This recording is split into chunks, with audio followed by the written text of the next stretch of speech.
लोक संपर्क और सांबादिकता भितर उत्तम संपर्क रहा दरकार। यह जोगाजोग को बलिष्ठ कर भारतीय जनसंचार संस्थान IIMC ढेंकानाल और टाटा स्टील पक्षर आयोजित एक दिवसीय लोकसंपर्क सम्मेलन में अतिथि माने मत व्यक्त कर मास कम्युनिकेशन रे आज जो कार्यक्रम है बहुत भल लगिला। निश्चित भाव में जो मैंने सबू जिते सब सांबादिक मैंने आसते से इनवाइट करते आसी भाग नहीं।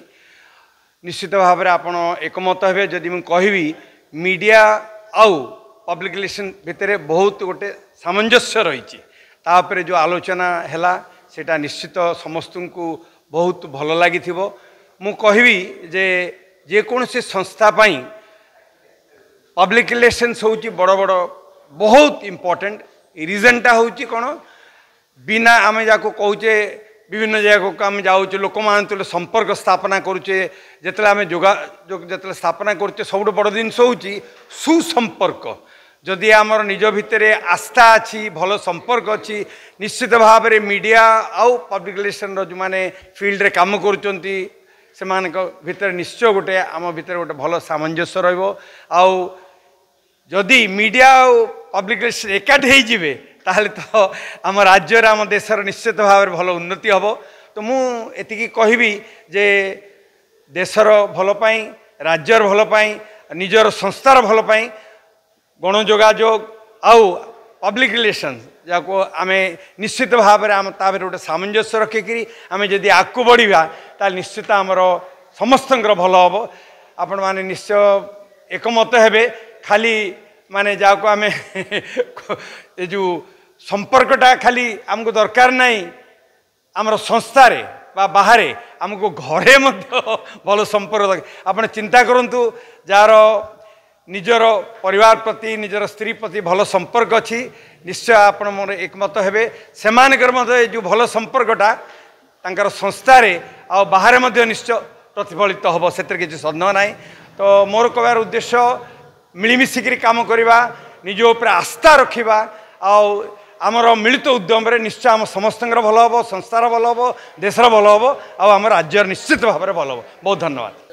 आज हम लोगों ने ये कार्यक्रम किया था कि PR और जर्नलिज्म दोनों के बीच एक रिश्ता है और उस रिश्ते में कई बार थोड़ा कुछ अच्छा भी होता है, कई बार कुछ बुरा भी होता है।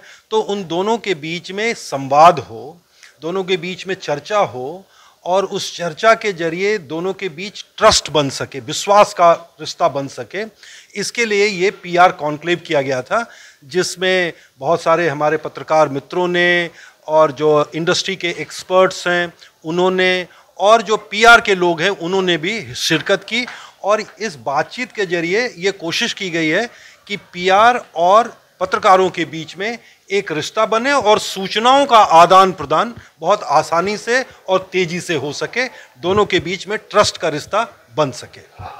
हम लोग आगे अगले साल जब इसी नए सेशन में जब हमारे यहाँ नया एकेडमिक सेशन शुरू होगा तो हम इससे भी बड़ा एक PR कॉन्क्लेव करने का योजना बना रहे हैं जिसमें इस तरह की सारी चीज़ों को हम शामिल करेंगे।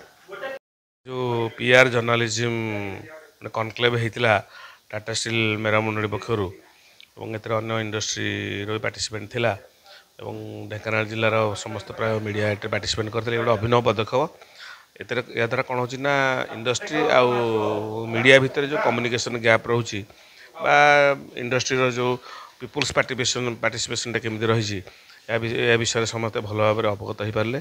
तापर मीडिया और इंडस्ट्री भितर जो कम्युनिकेशन गैप रोचे सा विषय में परस्पर जो मत विनिमय है समस्त कौटे भूल रोचे कौटे असुविधा होती जापारे। मो CSR एक्टिविटीज केमती भाव में पॉजिटिव जीव बेले बेले किसी मीडिया भी नेगेटिव रिपोर्टिंग प्रकाश पाँच कहीं नेगेटिव रिपोर्टिंग विरुद्ध खोलाखोली आलोचना है।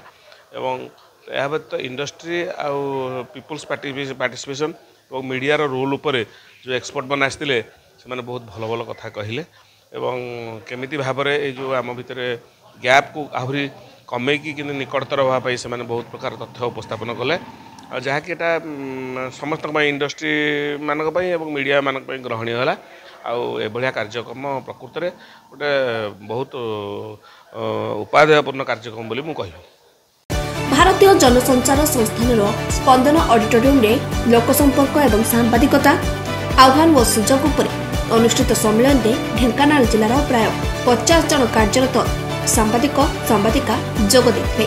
Dhenkanal Deepak Kumar Nayak report Utkal mail TV.